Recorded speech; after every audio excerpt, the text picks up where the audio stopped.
These movie stars getting married again every 6 months don't have a clue what the precious life is all about. Now kids, listen carefully. Here's what you got to do. It doesn't matter what your friends are doing.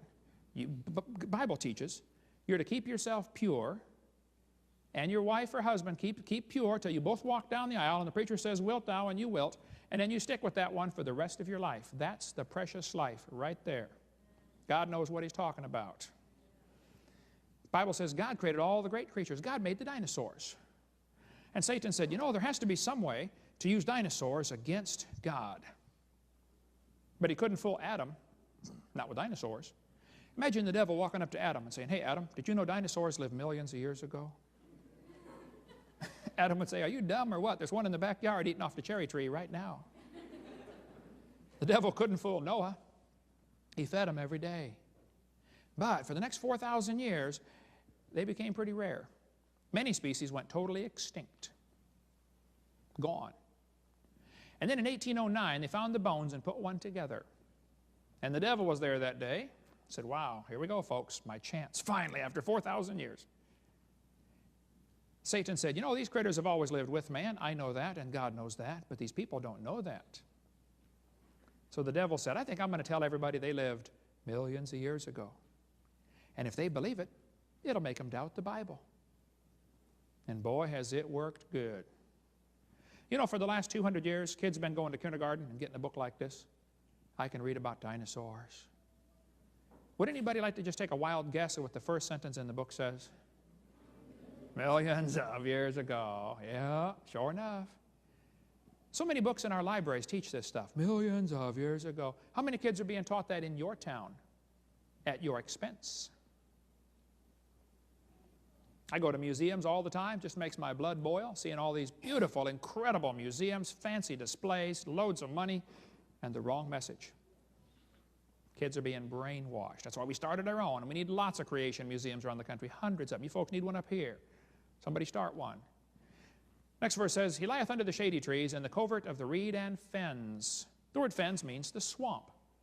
Well, the biggest swamp in the world is in the middle of Africa, right there. Most Americans don't know how big Africa is. There's what America looks like next to Africa. That swamp is gigantic. Bigger than the whole state of, same size as the whole state of Illinois. Gigantic swamp. There have been reports of dinosaurs in that swamp in the last 200 years. There could be a few dinosaurs still alive. I don't think there's very many. I don't think they're very big ones, but I think there's some still alive, folks. We cover lots more on that in the next session. But basically, God made dinosaurs with Adam and Eve. They were big lizards before the flood. Noah took them on the ark. People began killing them. There are very, very few left today, but there might be a few still around. But don't let anybody tell you they lived millions of years ago. That is just plain baloney. We'll cover dinosaurs still alive in the next session after the break. Thank you. All right, in this session, we're going to talk about dinosaurs that may still be alive. Now, I know how crazy that sounds to the average person who's been trained with the humanist line of, you know, dinosaurs lived millions of years ago. But some of these guys need to open their mind just a little bit. Maybe somebody can drop an intelligent thought in there. I think from a Christian perspective, the world is very different than what our textbooks teach. I think dinosaurs always lived with people. They called them dragons. There could be some still alive. The Bible teaches before the flood came, there was a canopy of water overhead and water under the crust of the earth. Probably gave optimum conditions for people and animals to live a long time. Actually, they would have lived forever if they hadn't sinned. Dinosaurs were big lizards that lived with Adam and Eve in the Garden of Eden. They did not live millions of years ago. They were pre-flood. Many indications from history indicate that people have always known about dinosaurs. And yet the textbooks are saying dinosaurs lived millions of years ago. Somebody is clearly wrong. And I think I know who it is, and I enjoy showing them who they are. Dr. Seuss even says, millions of years ago, before you were born, millions of years ago. We've just been bombarded with this propaganda for so long, some people actually believe it.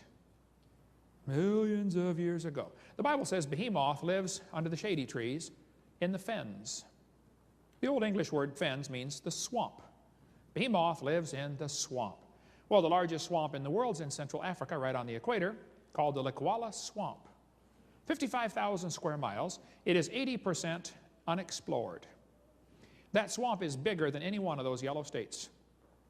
It's the same size as any of the 3 red states. That's a big swamp. Belgium took over this area back in 1885. They colonized the Congo, and it was called the Belgian Congo for many, many years.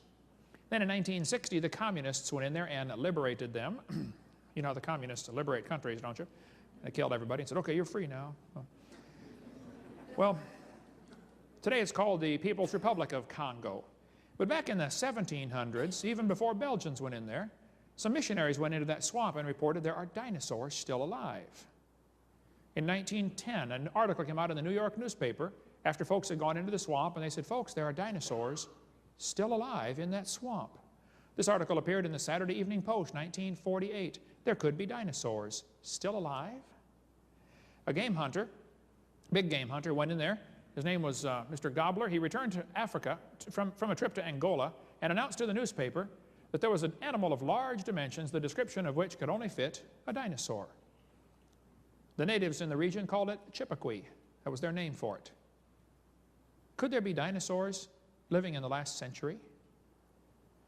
In 1980, a couple of scientists went in there to the Congo swamp. They said it's the most miserable swamp in the world. They said the mosquitoes landed on them at the rate of about 1,000 per hour. Just like dust, swarms of mosquitoes swarming around them. Constant battle with mosquitoes, poisonous snakes, poisonous spiders, every kind of critter you can imagine. Plus the pygmies over there are taught, if you ever see a white man, he's probably a spy. The communists go in there and tell them that to keep, everybody else out of the Congo. Well, Roy Mackel from the University of Chicago and a couple other guys went into that swamp, tromped around for a while. The natives kept talking about a couple of animals. One that interested them was the animal called Mahamba. When they showed them a picture of a crocodile, they said, yep, that's Mahamba, right there. And these scientists said, well, how big does Mahamba get? And they pasted off on the sandbar, 50 feet. Said, right. Of course, now if you're a pygmy, 4'4", a 50-foot crocodile looks real big to you. But they claim there are 50-foot crocodiles in the swamp. I don't know. That's what the natives said, and they live there. They also talked about an animal called Mokele Mbembe. Mokele Mbembe. When Dr. Mackel said, fellas, what is Mokele Mbembe? They draw a sketch on the ground of an Apatosaurus or a Cetosaurus, one like this right here. Dr. Mackel said, fellas, that's a dinosaur. They've been dead for 70 million years. And the natives said, we're sorry, we didn't know about that.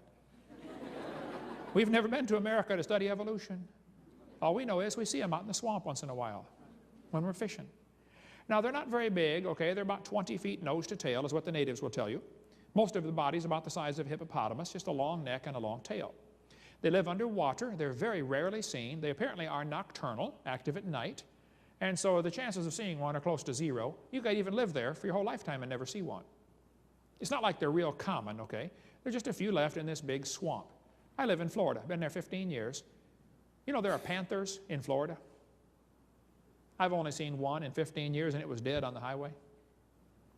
It's possible for a lot of animals to avoid detection. Anybody knows that studies animals at all. Well, Dr. Mackel went there, and the natives said, oh yeah, Mokele Mbembe's favorite food is malombo plant.